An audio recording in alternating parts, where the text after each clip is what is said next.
Friends नमस्कार, हरे कृष्णा। मैं Rajesh Verma, chartered accountant, founder NGO गुरु, आप सभी का दोस्त आज स्वागत करता हूं एनजीओ गुरु प्राइवेट लिमिटेड के इस यूट्यूब चैनल में। फ्रेंड्स आज एक बहुत ही important topic, dematerialization of shares of section 8 company के बारे में बात करने वाला हूं, क्योंकि इसकी आखिरी तारीख 30 सितंबर 24 है, यानी 30 सितंबर 2024 तक सभी सेक्शन 8 कंपनी को, जो कि 1 अप्रैल 23 के पहले रजिस्टर्ड है, उन सारे कंपनीज को अपना जो सिक्योरिटीज है उसको डीमेट में होल्ड करने का ऑप्शन देना पड़ेगा अपने सारे शेयर होल्डर्स को।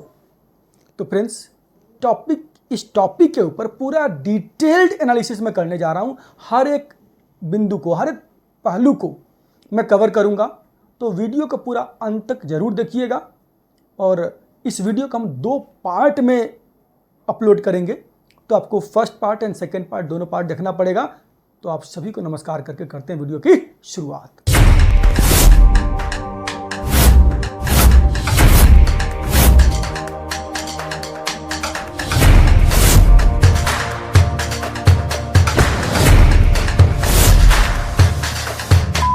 फ्रेंड्स, डिमेटेरियलाइजेशन ऑफ शेयर्स को डीमेट में होल्ड करना होता क्या है, सबसे पहले जानते हैं। फ्रेंड्स, अभी तक क्या था कि जो नॉर्मल प्राइवेट लिमिटेड कंपनी है, सेक्शन 8 कंपनी है, सभी अपने शेयर होल्डर्स को फिजिकल फॉर्म में, पेपर फॉर्म में सर्टिफिकेट्स दिया करती थी। यानी फिजिकली क्या हुआ, जो भी शेयर होल्डर्स है, जो सब्सक्राइबर्स है, उनको शेयर इशू कर दिया, शेयर सर्टिफिकेट दे दिया उनको। अब ये जो शेयर्स का सर्टिफिकेट है, ये जो सिक्योरिटीज का सर्टिफिकेट है, ये फिजिकल फॉर्म में नहीं होगा। This is going to be completely paperless, this is going to be digital. ये इलेक्ट्रॉनिक फॉर्म में अब रहेगा। तो उसी शेयर्स को पेपर फॉर्म से डिजिटल फॉर्म में कन्वर्ट करने का जो प्रोसेस है, जो कन्वर्ट करने का काम है, इसको बोलते हैं डीमेटेरियलाइजेशन ऑफ सिक्योरिटीज ऑफ शेयर्स। यानी शेयर्स क्या होगा, फिजिकल फॉर्म से, पेपर फॉर्म से अब डिजिटल फॉर्म में, ई फॉर्म में आ जाएगा। यानी जो कंपनीज है, उन कंपनीज का अपना एक अकाउंट हो जाएगा, एक आइडेंटिफिकेशन नंबर स्पेशल मिलने वाला है, यूनिक मिलने वाला है, और उसके तहत जो उस कंपनी के सिक्योरिटीज होल्डर्स है, जो शेयर होल्डर्स है, वो अपना डीमेट अकाउंट खोल करके अपना जो शेयर्स है वो डीमेट फॉर्म में रख सकते हैं। ये तो हो गया एक ब्रीफ इंट्रोडक्शन इसका। अब हम बात करते हैं कि आखिर, अगर मैंने ये बोला है कि बाई 30 सितंबर 24 से जो भी कंपनीज के, सेक्शन 8 कंपनी के स्पेशली मैं यहाँ पर बात कर रहा हूँ, जो शेयर्स इशू होंगे वो डीमेट फॉर्म में होंगे। कंपनी को अपने शेयर होल्डर्स को डीमेट अकाउंट में शेयर होल्ड करने का ऑप्शन देना पड़ेगा। आखिर ये हो क्यों रहा है? गवर्नमेंट ये बर्डन सेक्शन 8 कंपनी के ऊपर क्यों डाल रही है? अगर मेरा ओपिनियन पूछेंगे तो सेक्शन 8 कंपनी को इससे एग्जेम्प्ट करना चाहिए था, क्योंकि बड़ा एक अलग से फाइनेंशियल बर्डन आ जाता है एनजीओज के ऊपर। फिर भी अब अभी प्रोविजन एप्लीकेबल हो गया है, तो डिस्कस हमें करना है कि बेनिफिट क्या है इसका। फ्रेंड्स, सबसे मेन बात, ट्रांसपेरेंसी एंड ट्रस्टवर्दीनेस बेहद बढ़ जाती है इससे। और दूसरी सबसे मेन जो चीज जो गवर्नमेंट कंट्रोल करना चाह रही है इससे, backdating of share transfers, backdating of shares transactions. जो शेयर्स में जो ट्रांसफर ट्रांजैक्शंस, जो लेन देन हुआ करती थी, उसकी बैकडेटिंग करते थे लोग, अब वो डीमेट फॉर्मेट में पॉसिबल, ई फॉर्म में पॉसिबल नहीं हो पाएगा। आपको बिल्कुल अपडेटेड रखना पड़ेगा। और साथ में एक और चीज मैं आगे बात करूंगा, एक PAS 6 फॉर्म कंपनीज को फाइल करना है, 6 मंथली, हाफ ईयरली फाइल करना है। यानी हर 6 महीने में कंपनी को अपने शेयर्स का एक reconciliation ministry of corporate affairs को देना है तो आप समझ जाइए कि बिल्कुल अपडेटेड रिकॉर्ड आपका गवर्नमेंट के पास रहेगा। किसी प्रकार की फ्रॉडिज्म, कोई फॉर्जरी होने के चांसेस यहाँ पर अब खत्म हो जाती है। आइए फ्रेंड्स, तो बात करते हैं कि डिमेटलाइजेशन का आखिर प्रोसेस क्या है। एज ए कंपनी, अगर आप सेक्शन 8 कंपनी के फाउंडर है, डायरेक्टर से, तो आपको क्या स्टेप लेना पड़ेगा अपने शेयर्स को डीमैट फॉर्म में रखने के लिए, ऑप्शन देने के लिए अपने शेयर होल्डर्स को। फ्रेंड्स, जो 30 सितंबर का रिक्वायरमेंट है कि कंपनी को ISIN नंबर ऑब्टेन करना पड़ेगा।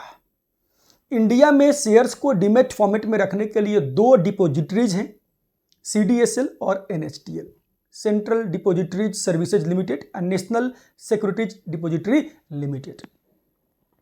तो ये 2 डिपोजिटरी है इंडिया में। यही डिपोजिटरीज शेयर्स को डीमैट फॉर्म में रखने का काम करती है। तो आपको डिपोजिटरीज के साथ में क्या करना पड़ेगा, अपने जो शेयर्स हैं, सिक्योरिटीज है, उसके लिए एक आइडेंटिफिकेशन नंबर लेना पड़ेगा, जिसको बोलते हैं ISIN number. ISIN stands for international securities identification number. तो ISIN नंबर लेने के लिए किससे लेना है, आपको डिपोजिटरी से लेना है। बट डायरेक्टली आपको इसके लिए डिपोजिटरी के पास अप्रोच नहीं करना है।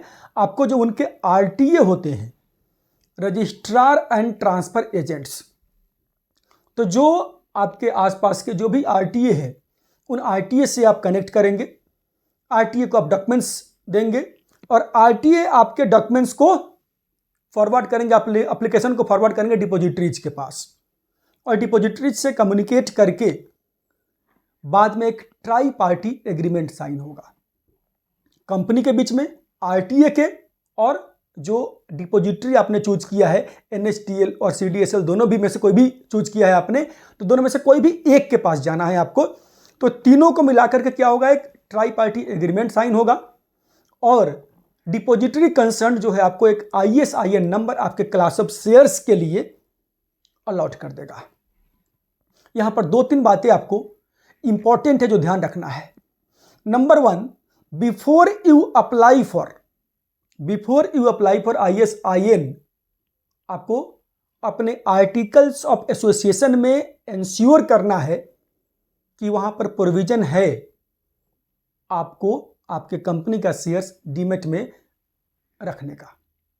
अगर नहीं है तो पहले आपको क्या करना पड़ेगा, आर्टिकल्स को अमेंड करना पड़ेगा, उसके बाद ही आप अप्लाई करिए डिमेटलाइजेशन ऑफ शेयर्स के लिए।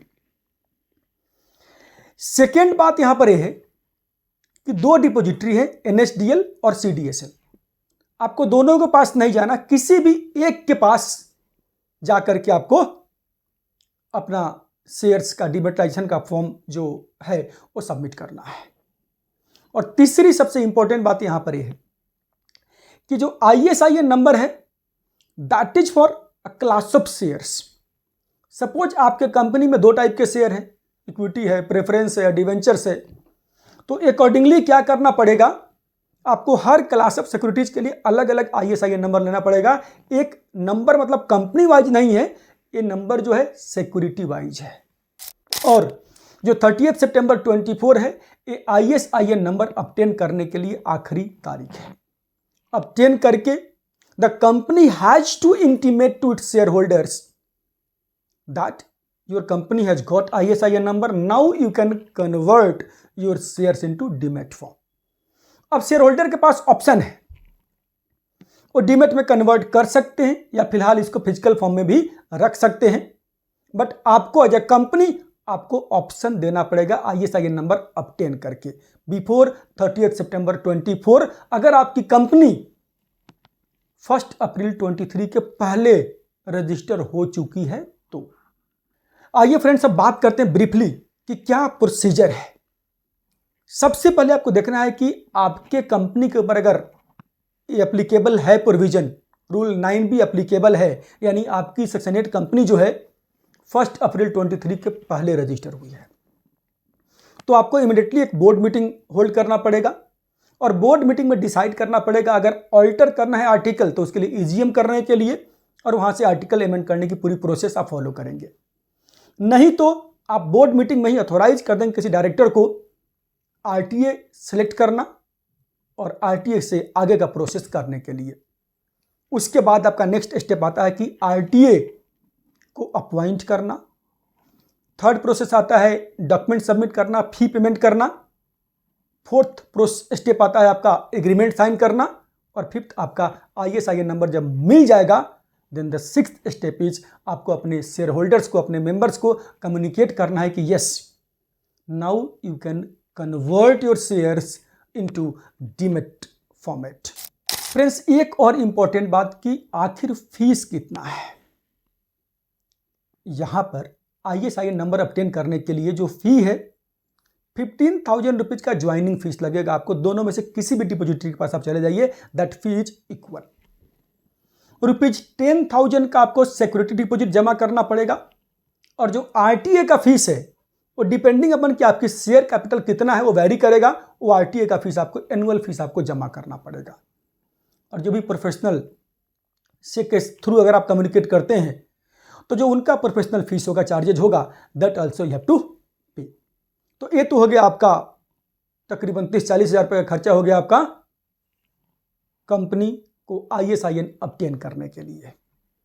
Once you have obtained ISIN number, you give option to your share holders कि सर आप अपना शेयर्स अब डीमेट फॉर्मेट में कन्वर्ट कर सकते हैं। उसके बाद शेयर होल्डर्स को क्या करना पड़ेगा, डीमेट अकाउंट ओपन करना पड़ेगा किसी भी डिपॉजिटरी पार्टिसिपेंट के साथ में।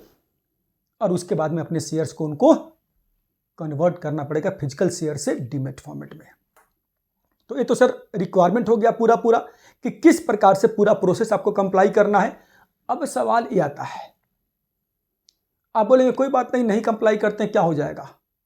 सर उस सेक्शन 29 में या रूल 9 में कहीं पर पेनल्टी तो नहीं है, लेकिन आपके ऊपर अप्लाई होता है सेक्शन 450 ऑफ कंपनीज एक्ट 2013 का जो रेसिडुअरी प्रोविजन है कि अगर कहीं भी किसी और सेक्शन के कंट्रावेंशन के लिए कोई पेनल्टी या कोई फाइन नहीं है तो वहां पर सेक्शन 450 अप्लाई होता है। और उसके अकॉर्डिंग आपके कंपनी को और जो ऑफिसर इन डिफॉल्ट है उनको ₹10,000 का फाइन पेनल्टी भरना पड़ेगा और ₹1,000 पर डे अगर आपका कंटिन्यूइंग डिफॉल्ट है टिल द डिफॉल्ट कंटिन्यूज।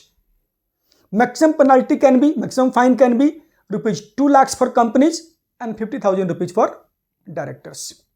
तो सपोज आपके कंपनी में 3 डायरेक्टर है तो 2 लाख कंपनी के ऊपर और 50-50 हज़ार पर तीनों डायरेक्टर, मतलब कितना हो गया 3.5 लाख की पेनल्टी आपको भरनी पड़ेगी। तो मैं आपको यही से सजग कर रहा हूं कि फाइन पेनल्टी की नौबत नहीं आए। आप अपने कंपनी का जो ISIN नंबर ऑब्टेन करना है वो ऑब्टेन कर लीजिए अपने क्लास ऑफ सिक्योरिटीज के लिए, शेयर्स के लिए, और कंप्लायंस करके चैन की नींद सोइए। अगले वीडियो में बात करूंगा कि ISIN नंबर ऑब्टेन करने के बाद आपको एक PAS 6 फॉर्म है जो हाफ ईयरली फाइल करना पड़ेगा मिनिस्ट्री ऑफ कॉर्पोरेट अफेयर्स को। तो उसके बारे में डिटेल जानकारी आपको मिलेगी। चैनल को सब्सक्राइब कर लीजिए, वीडियो अच्छी लगी हो तो लाइक कर दीजिए ताकि मुझे प्रोत्साहन मिले इसी प्रकार के वीडियोज आपके लिए लेकर आते रहने के लिए। मिलते अगले वीडियो में। नमस्कार, जय हिंद।